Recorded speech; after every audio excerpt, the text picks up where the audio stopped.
সমন্বয়কদের যে কোনো আলোচনার মধ্যে একটা জিনিস খুবই প্রধান থাকে, সেটা হচ্ছে আওয়ামী লীগ বা ছাত্রলীগ ইস্যু। তো কেউ কেউ বলেন যে অবশ্যই এই ইস্যুটাই তাদের সকল আলোচনার মধ্যে প্রাধান্য পাবে, কারণ যদি কখনো আওয়ামী লীগ পুনর্বাসিত হয় তাহলে সবার আগে এই সমন্বয়কদেরই ১২টা বাজবে, কারণ একটা সময় তারাই তো ছাত্রলীগ করত। আবার আজকের দিনে বা এই সরকার পতনে তাদের ভূমিকায় সবচেয়ে বেশি ছিল, বা পুনর্বাসন সহ আওয়ামী লীগকে নিষিদ্ধকরণ, ছাত্রলীগকে নিষিদ্ধকরণ যে ইস্যুগুলো, সেখানে সমন্বয়ের গায়ে সবচেয়ে বেশি ভূমিকা রাখবে। তারা অন্তত সর্বোচ্চ প্রাণান্তকর চেষ্টা করবে যেন এই শক্তিগুলো বিভাজিত না হয়। যদি বিভাজিত হয় তাহলে আওয়ামী লীগ খেলার সুযোগ পাবে। বিএনপির আর ক্ষতি কী বা হবে? ১৬ বছর ধরে যা হয়েছে এর বেশি আর কিছু না। জামাত আর কি ক্ষতি হবে? তাদেরও বেশি না, কিন্তু সর্বোচ্চ ক্ষতির শিকার হবে এই সমন্বয়করা। যার কারণে যখনই দেশে অস্থিতিশীল কোনো পরিবেশ দেখায় তখন সমন্বয়কদের কলিজায় অবশ্যই ভয় কাজ করে যায়, কারণ ভয় সবাই পায়। শেখ হাসিনা, কেউ বলেন যে ফেসিস্ট, কেউ বলেন ডাইনি, কেউ বলেন যে রক্ত পিপাসু। তো এই শব্দগুলো বিভিন্ন সময় তিনি প্রমাণও করেছেন, আর এতে ভয় কিন্তু কাজ করে মানুষের মধ্যে। একটা কেমন মেরুদণ্ডের শিরদাঁড়া দিয়ে হালকা গরম বাতাস ফিল হয়। এটা সেই চরিত্র তিনি ক্রিয়েট করেছেন, আর এগুলো কিন্তু করবেন, এইটাই বাস্তব। যেমন হাসনাত আবদুল্লাহ বলছিল ৪,০০০ প্রাণ ছড়ে যাবে, এটাই বাস্তব। তো যাই হোক, এখন গত ৭২ ঘন্টা যাবৎ সারা বাংলাদেশে যা ঘটছে, বিশেষ করে যাদের উপর ভর করে, যেই শক্তিটার উপর, যেই একতার উপর ভর করে সার্জিস হইতে পারছে, হাসনাত আবদুল্লাহরা ৪ দিন আগেও নাম পরিচয়বিহীন একটা অবস্থান থেকে আজকে বাংলাদেশকে লিড করছে। এই ছাত্রদের মধ্যে যখন বিভাজন, তখন তো ভাই ঝামেলা পাকাবেই। এখন ছাত্রদের ইস্যুতে প্রশাসনকে কঠোর ভূমিকা রাখার বার্তা দিয়েছে আসিফ মাহমুদ, পাশাপাশি সার্জিস। এখন এদের এই বক্তব্যগুলোতে একাংশ ছাত্ররা তারা কিন্তু আবার ক্ষিপ্ত হচ্ছে যে তোমাদের সমন্বয়ক বানাই দিছে, মানে এই না যে তোমরা আমাদের গার্জিয়ান হয়ে গেছো, তোমরা আমাদের কোনো রাজনৈতিক দলের বস না যে তোমাদের কথা আমাদের মানতে হবে। তারপরেও আমাদের বৈষম্য বিরোধী ছাত্ররা মনে করছে এই মুহূর্তে একটা জিনিসের বিকল্প নাই, কোনটা? একতা। আর আরেকটা ইস্যুতেও দ্বিমতের কোনো সুযোগ নাই, কোনটা? আওয়ামী লীগ।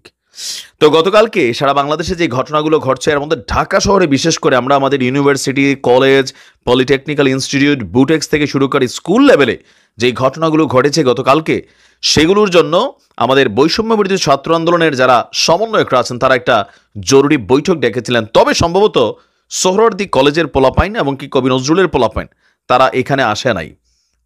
তাদের মন্তব্য আমি দেখলাম একটা আর্টিকেলে, তারা বলছে যে আমরা এখানে যাইতে বাধ্য না, তারা আমাদের কেউ না, বা তারা বস মানে না, তাদের সাথে যে অন্যায় ঘটেছে সেটার তারা প্রতিশোধ বা বিচার চায়। তো বিচারিক খেলায় কি হবে? রাষ্ট্র অস্থিতিশীল হবে, স্কুলগুলো লুটপাট হচ্ছে, মানে কেমন যেন ৫ই আগস্টের মতো এক দৃশ্যাবলী। কিন্তু হোয়াই? আর এই জিনিসগুলোকে বন্ধের জন্য সমন্বয়করা একটা বিশেষ বৈঠক করেছে। শিক্ষা প্রতিষ্ঠানগুলোতে চলমান অস্থিরতা নিরসন এবং আওয়ামী ফেসিবাদের পুনর্বাসন ঠেকাতে আগামী ১ সপ্তাহ ব্যাপী ফেসিবাদ বিরোধী সব ছাত্র সংগঠনের সমন্বয়ে জাতীয় ছাত্র সংহতি সপ্তাহ পালনের ঘোষণা দিয়েছে। ইভেন তারা বিভিন্ন কলেজগুলোতে যাবে, সেখানে থাকা ছাত্র যারা নেতা আছেন, তো এখানে তো পলিটিক্যাল মুভমেন্ট নাই, যারা এই মুহূর্তে সামহাও প্রত্যেকটা প্রতিষ্ঠানের বেশ কিছু স্টুডেন্ট লিডার আছে, তাদের সাথে তারা বৈঠক করবে। আর বৈঠকে আসলে সমস্যাগুলোর সমাধান কিভাবে করা যায়। তো এখানে আলোচনার মধ্যে অনেক কিছু আছে। তার মধ্যে যে আওয়ামী লীগ যেমন সবসময় একটা কথা বলতো যে এই দেশে যাই ঘটে সবগুলা জামাতের কাজ, বিএনপির এতটা টানতো না। আবার ক্ষেত্রে ক্ষেত্রে বিএনপি জামাত তারা এটা করছে, আমরা চোখের সামনে দেখতাম এক দৃশ্য, কিন্তু টেলিভিশনের সামনে বসা হাসান মাহমুদ বলতো, ওবায়দুল কাদের বলতো। তো এই মুহূর্তেও কিছুটা এরকমই মনে হচ্ছে, কিছুটা এরকম চলে আসছে। যেমন হাসনাত বলছে যে ছাত্রলীগ উস্কানি দিচ্ছে, বলছে যে আমরা দেখছি গেল কয়েকদিন যাবৎ আওয়ামী ফেসিবাদের পুনর্বাসনে নানা ষড়যন্ত্র চলছে। তো পুনর্বাসনটা কারা করছে? সরকার তো আপনারাই আছেন, আওয়ামী লীগকে নিষিদ্ধ করে দেন, সেটা কেন পারছেন না? হাইকোর্টে রিট করলেন, তো সরে আসলেন কেন? সেটা কেন করছেন না? উপদেষ্টা পরিষদে আপনাদের লোক, তা আপনাদের হাতে ক্ষমতা আছে, কেন এটাকে অ্যাপ্লাই করছেন না? বিএনপির কোর্টে বলটা ঠেলে দিচ্ছেন। সামহাও এটাও একটা পলিটিক্স এখানে চলছে। তো এখানে নানান বক্তব্য বলছে যে বিভিন্ন প্রাতিষ্ঠানিক আন্দোলন শুরু হয়েছে, ছাত্র পরিচয় লুঙ্গি পরা ব্যক্তিরা এসেও শিক্ষার্থীদেরকে পিটাচ্ছে, এটাও সত্য। তো আওয়ামী লীগ তো অ্যাডভান্টেজটা নিবে।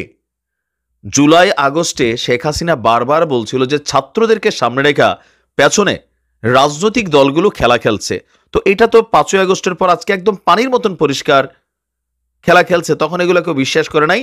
তখন আমরা সবাই বাংলাদেশের মানুষ ভাবছে যে দেখো এরা তো সারা বছর মিথ্যা কথাই কয় আওয়ামী লীগ, তো এখনো নিশ্চয়ই মিথ্যা কথা বলছে। তো এই অ্যাডভান্টেজটা আপনারা পাইছেন।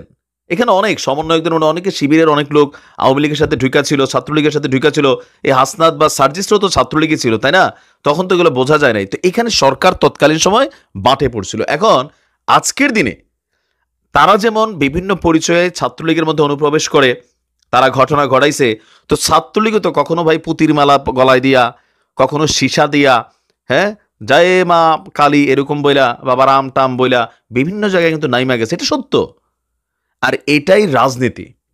আর রাজপথে ষড়যন্ত্রের বেলায় আওয়ামী লীগ আসলে কিন্তু এক্সপার্ট, আর এটা ভয়েরই বিষয়। তো বলছে যে যাদের দেখলে যে কেউ বুঝতে সক্ষম যে তারা কারা। রিক্সা চালকের আন্দোলনে এক ছাত্রলীগ নেতারে খুঁজে পাওয়া গেছে, পিনাকি দাদা, তিনি আবার একটা ছবিও প্রকাশ করেছেন। তো আমি তো বলছি যে এটা খুবই ক্লিয়ার, যেখানে সুযোগ পায় সেইখানে কিন্তু ছাত্রলীগ, যুবলীগ বা বিভিন্ন পরিচয়ে আপনি কয়জনরে চিনবেন।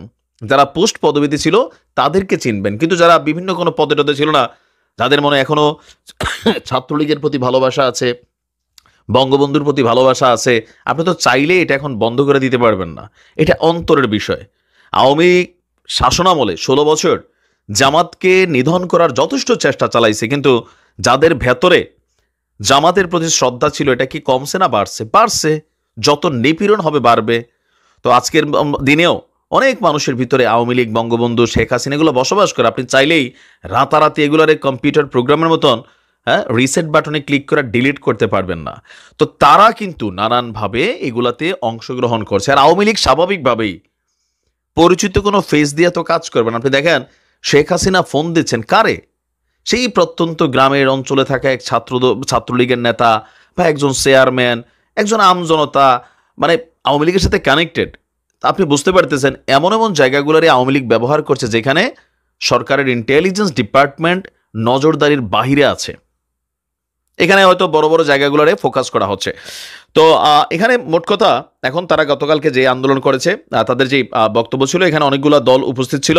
আপনারা যেমন ছাত্র দলের কেন্দ্রীয় সাংগঠনিক সম্পাদক ছিলেন আমানুল্লাহ আমান, ঢাকা বিশ্ববিদ্যালয় ছাত্র দলের সভাপতি গণেশ চন্দ্র রায়, ইসলামী ছাত্র শিবিরের সেক্রেটারি এস এম ফরহাদ, স্বাধীন বাংলাদেশ ছাত্র সংসদের সভাপতি জামাল উদ্দিন, আর ইসলামী শাসনতন্ত্রের কেন্দ্রীয় সেক্রেটারি মুনতাসির আহমদ, সাংগঠনিক সম্পাদক হোসাইন নূর, তারপর আছে আপনার নূর, আচ্ছা, পাবলিক বিশ্ববিদ্যালয়ের সম্পাদক বাংলাদেশ ছাত্র অধিকার পরিষদ, তারপর ছাত্র ফেডারেশনের সভাপতি, আর রিচা সেক্রেটারি, অনেকেই এখানে মোটামুটি ছিলেন। আর মুখ্য সংগঠক হিসাবে হান্নান মাসুদ আর মুখপাত্র উমামা, তারা উপস্থিত ছিলেন। তো এই টোটাল আলোচনা থেকে একটা সিদ্ধান্ত নেওয়া হয়েছে, চাহে কুছ ভি হো, শেখ হাসিনা আর ছাত্রলীগ আওয়ামী লীগ ইস্যুতে আমরা কিন্তু বিভাজিত হওয়া যাবে না ভাই। বিশ্বাস করো, সবার পিঠে কিল পড়বে, কেউ একটা কম খাবে না।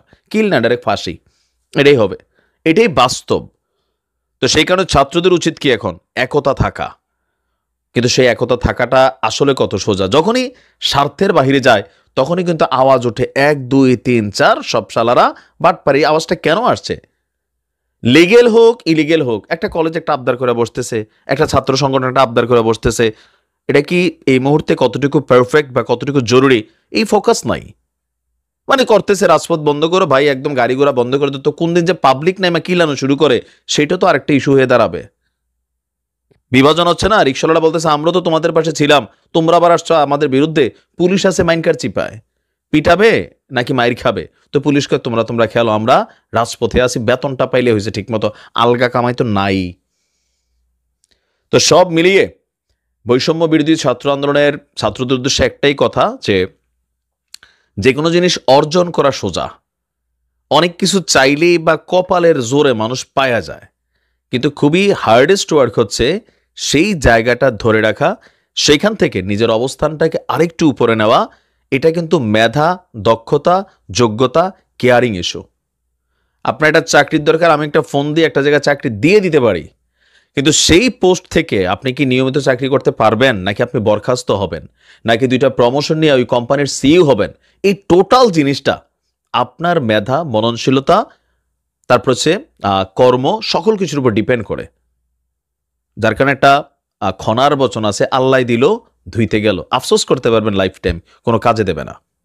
তো নিশ্চয়ই বৈষম্য বিরোধী ছাত্র আন্দোলনের নেতারা টপ লেভেলের তারা বুঝলেও লোয়ার লেভেলে যারা আছেন তারা ভাবতেছেন আমরা আর কি হবে, এরকম কিছু। একতায় যে শক্তি ছিল আজকে সেই একতাতে ভাঙন। তবে বৈষম্য বিরোধী নেতারা চেষ্টা করছে একতাকে ঠিক রাখতে, কতটুকু পারে সময় বলে দেবে। তবে আওয়ামী লীগ কিন্তু খেলছে, খেলবে, এটাই স্বাভাবিক।